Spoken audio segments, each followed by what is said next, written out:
Welcome back to Cinematic, the show about movies. Used to be that other show about movies. Now it's this show about movies. So again, welcome back for the first time. I'm Ryan Miller, and I actually did post those other episodes. So if you wanted to go back in time, you could. They all live in the same spot, and they're all labeled Cinematic here on Ryan Run. So that's that. This week it's all about Dirty Ho, a movie I've said so very often without even so much as a giggle. And it's because the main character, Ho, is a dirtbag. He uses his kung fu for ill-gotten gains. And honestly, I would like to tell you more about the history of this movie, about the making of this movie, but it turns out there's not a whole bunch readily available. So I can tell you off the top of my head that it is another Lau Kar-leung feature. Chang Che's choreographer turned director himself. We last talked about his movie, The 36th Chamber of Shaolin, and we will keep talking about him in the future, I'm sure. But like The 36th Chamber of Shaolin, this movie, Dirty Ho, also stars Gordon Liu, or Leo. And actually, Gordon Leo Shua Hui, according to my new favorite source, the Hong Kong Movie Database. Or you can just watch the credits for this thing, which, by the way, I haven't mentioned this yet. It's not the first movie to do it, won't be the last. But this movie starts with one of those amazing kung fu sequences that might be a summary of things to come, or at least a starter, but it does take place outside the space of the movie, outside the narrative. Sometimes outside of literal space. It's kind of just a blank canvas wherein they do all of these kung fu action moves. So another great one here. But I do really like how the first half of this movie unfolds. So we start off at a brothel where Leo's character, and this is going to get confusing, Wong, is in kind of a competition with Wong's character, Ho, the titular Dirty Ho, played by Wong Yu, by the way. So I will refer to them by their character names from here on out only. So Wong, for his part, is very showy. Again, they're in something of a competition, but also you get the feeling very gracious and sincere mostly. Whereas Ho is very brash and rude, and it turns out is trying to woo all of the ladies with stolen gems and jewelry and whatnot. So eventually this devolves into a fight, but for some reason, and we don't know yet why, and again, I think this is why it's so interesting, why I do like how the whole thing unfolds.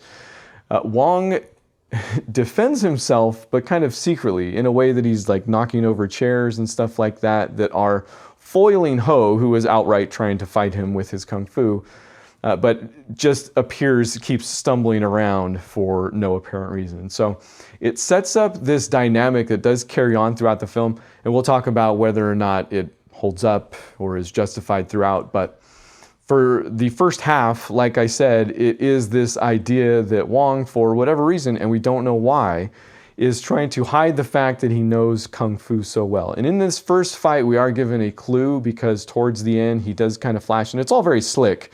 He does it in a way, and again, the camera angles are such that you do understand that Ho isn't getting the full picture. But Wong flashes an imperial seal of some sort. So we get the idea that he's royalty, but we don't know why he's hiding, why he's in a brothel, why he's doing what he's doing. But by the end of that scene, Dirty Ho has sworn revenge, and Wong is some royal that we don't know about for some reason. So it's a really good setup, but pretty much from the moment they enter each other's orbit, they form this kind of dynamic relationship that pretty much either drives the movie or informs a lot of the kung fu, actually, for that matter. In fact, most of the kung fu in this movie, and there's a fair amount, there's actually a lot, probably more than 36th Chamber, even, I would say, if you don't count, some of the training sequences. We've got straight up kung fu fighting going on here for most of the time. And it's always with a partner. At the very beginning, it's usually Wong hiding behind. There's another great fight, I think it might be the second, where he's basically fighting Ho through his bodyguard, which turns out to be just a woman from the brothel, or an assistant of his, might be. But he's doing all the kung fu kind of through here. And again, Dirty Ho doesn't clue in on it. But it's all just super well done. But towards the end of the movie, that turns into Ho and Wong doing the kung fu together. So there's kind of always this idea of a 2-for-1 with the kung fu, but also with the movie and the way that relationship is driven. And most of it comes from the fact that Dirty Ho is kind of given this redemptive arc. Wong's story ends up being, I'm just going to spoil the whole thing for you. Wong's thing ends up being he is the 11th prince of the current dynasty, and the, I believe, 4th prince is out to kill him. He doesn't know that yet. In fact, we don't even know he's a prince until it's less than halfway through the film, but it's longer than you think. And that's part of why I like how the first half of this movie unfolds, is because there's a lot of learning about the characters obliquely in a way. You know, it's a lot in how they react to each other, again, which adds to the dynamism, I think. But Ho is, again, redeemed a bit throughout the movie by becoming a student of Wong, who takes this interest in him almost, it seems, out of the goodness of his heart, even though we do know that he himself is trying to figure out who is trying to kill him. He doesn't know which prince it is that has it out for him. So he takes Ho on, and at one point he does, or is involved in a fight where Ho gets nicked on the head with a poison-tipped spear, and the wound will not heal. In fact, looks to be getting worse.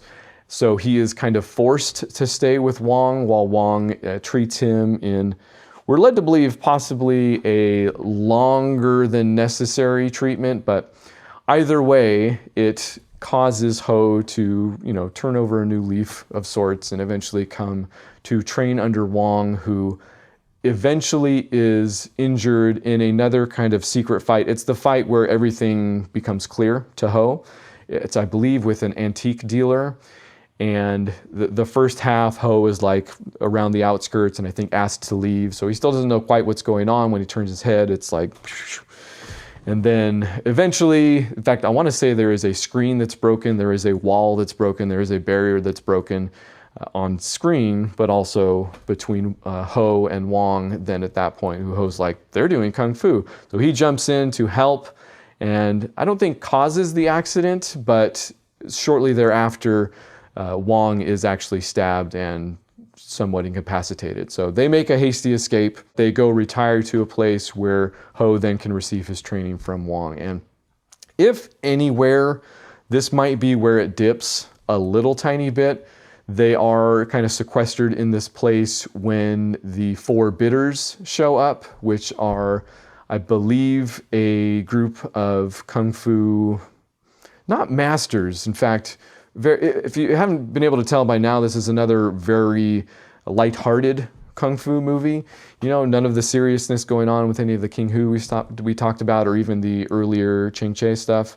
This is very much from the, I'm not going to say Jackie Chan school just yet, because again, they're really, this is just some parallel thought going on here at the same time. But it does seem to understand a lot of the same ideas. You know, if you've ever seen that famous interview with Jackie Chan that I won't shut up about, where he's like, instead of punching and whoa, like Bruce Lee, I punch and oh my God. Like there's literally some of that in this movie. So again, a very lighter take on the film. But when these 4 bidders show up in the middle of the training montage, it's probably the goofiest that the Kung Fu gets, but it kind of makes the movie drag. It's just the moment where Dirty Ho has already accepted to be trained, Wong has already accepted to train him, and basically they're building up to this returning to the palace, because I think at this point they have found out it's 4th prince.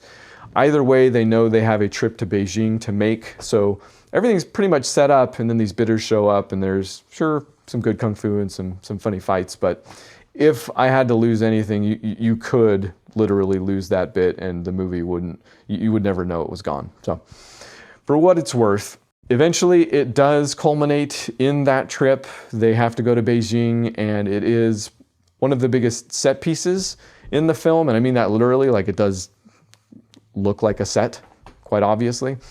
But it's this, again, 2-person choreographed against many as they pop out of all these different nooks and crannies and try to kill, I believe they are Mongolian assassins. I think they mentioned at one point. One of them has a cape that's like studded with razor blades, so he's like whipping that around. So lots of great Kung Fu to watch in this entire film, but it is properly paced, let's put it that way. All the best fights do seem to come towards the end, but it's a rough call because Lau Kar-leung is not surprisingly up to every single bit of it. The Kung Fu early on in the film, especially when he's trying to hide it from Ho, is very understated.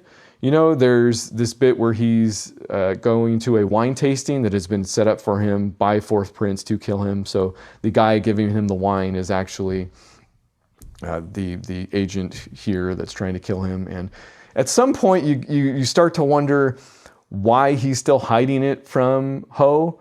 You know, like why it's necessary. And this is even the second fight before the one where the wall is broken and Ho knows what's going on. So there are some bits where I'm like, well, couldn't he just tell him at this point? Wouldn't that be fine? But they do wait long enough that, number one, they get fights like this one I'm talking about with the wine glasses, where a lot of it is these really tiny motions between glasses and fingers and all that, which again, you know who is where and who's doing what, why they're doing it, why the other person doesn't understand what they're doing. It's a math equation that you couldn't figure out if you tried, I think sometimes, and thoroughly entertaining. But when they find that it is Fourth Prince that's trying to kill him, and actually Fourth Prince doesn't make an appearance, really. He is on screen, I think, once or twice, but he's not the big bad.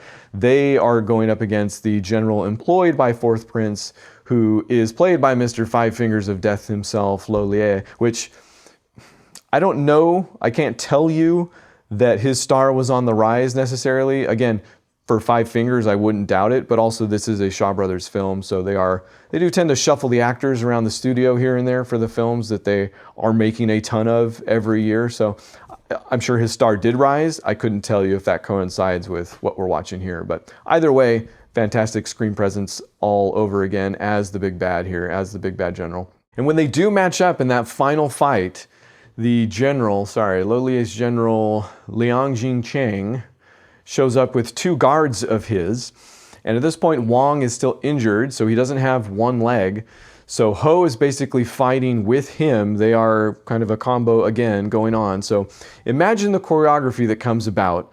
3 versus 2 being 1. It's another just fantastic math equation worked out by Lau Kar-leung that might be the best yet. And it's a movie you don't hear about as much as 36th Chamber, which again is fantastic. All these movies are fantastic. This is how that goes. But if you're going to watch the end of a Lau Kar-leung movie, maybe go find that one. But watch the whole movie. Dirty Ho's worth it. So go check it out.